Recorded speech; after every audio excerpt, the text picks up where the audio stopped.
breaking news. Does the Cavs' new signing mean that the Lakers are in the driving seat to land Jonathan Kuminga? Let's get at it. You're with Dwayne Swingler, your host here in the basketball room. All right, so Shams reported that the Cleveland Cavaliers have signed a one-year deal with Mario Hezonja. And that means that Mario Hezonja is a small forward. Cleveland roster is already packed. So the thinking is here that Cleveland is basically moving on from this attempt to go and land Jonathan Kuminga. In fact, Brett Siegel tweeted out that Mario Hezonja heading to Cleveland Cavaliers leaves one suitor for Jonathan Kuminga, the Los Angeles Lakers. I would expect a sign and trade involving Jared Vanderbilt to be completed there with the Hawks. That's what Brett Siegel tweeted. So, what's my thoughts on this? Are the Lakers in the driver's seat for Jonathan Kuminga? Sure does seem like. I mean, he can go sign a veteran's minimum with anybody, but where else are you going to get that spotlight? Like you're going to get starting small forward for the Los Angeles Lakers. You know, see, look, we've had this happen many times before. We've had Malik Monk come here. His career was failing. He had one good year with the Lakers. Then he went and signed a multi-million-dollar contract with Sacramento Kings. We had Dennis Schroeder come here. 1 year deal with the Lakers. Went on and signed a multi-million-dollar deal elsewhere. We've had recently Marcus Smart come here. Career was down in the toilet. Signed a 1 year deal with the Lakers. Get to the second round. And now Houston wants him. He signed a 2 year deal. Yeah, the Lakers revive careers. That's what we do here. That's the added incentive here, Jonathan Kuminga. You come to the Lakers, you have one good season, and you can go out and get the bag. Now, here's the problem. The Lakers have 16 players on their roster. They got 16 players. So what can we do? Well, one of the things I would do if I was in the organization, I had some call on this, I would probably get on the phone with Philly and I would trade Bronny James for a second round draft pick. That would open up one spot. Now the second spot, I'm thinking about, I know a lot of people say Jared Vanderbilt is a negative contract. I think he's owed $26 million over the next 2 years. But Jared Vanderbilt is not the greatest offensive player, but he's going to give you everything you need on the defense, especially with the team that we have currently. It's pretty good to keep that weight.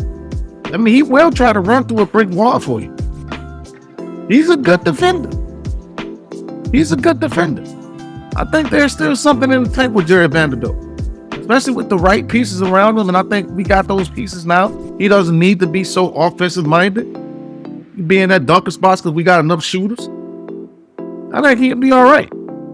And I also think it's harder to get rid of his contract.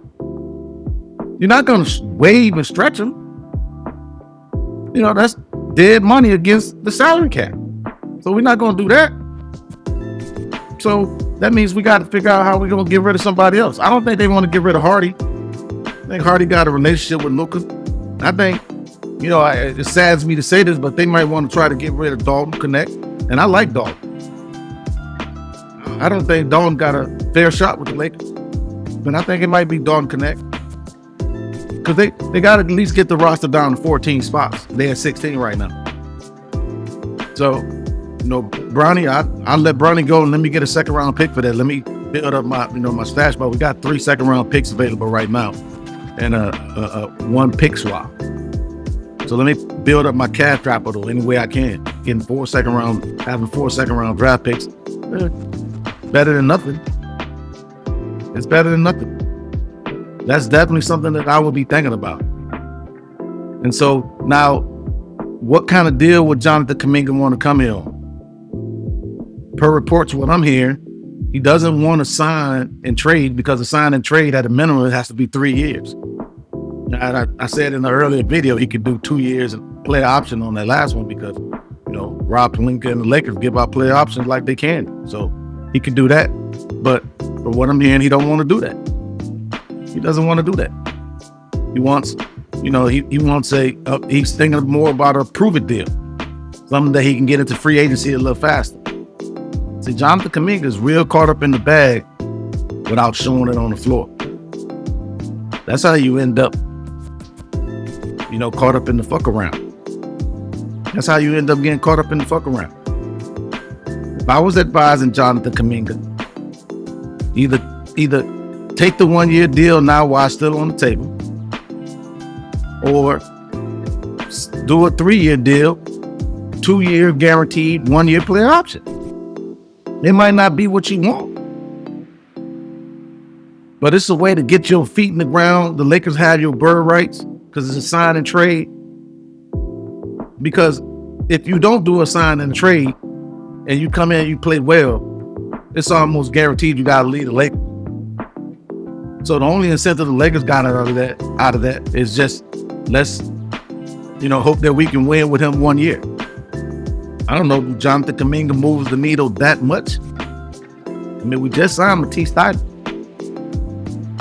How much of an upgrade is Jonathan Kuminga over Matisse Thybulle? I'm going to leave that to you guys. I'm just saying, I'll take Jonathan Kuminga. There are some moves we need to make, some decisions that need to be made.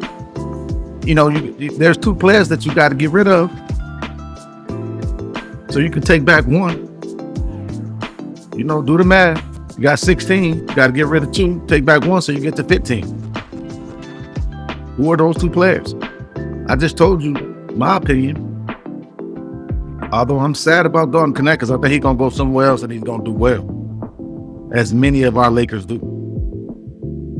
So, I don't know. I just wanted to jump on here and give y'all an update on this breaking news.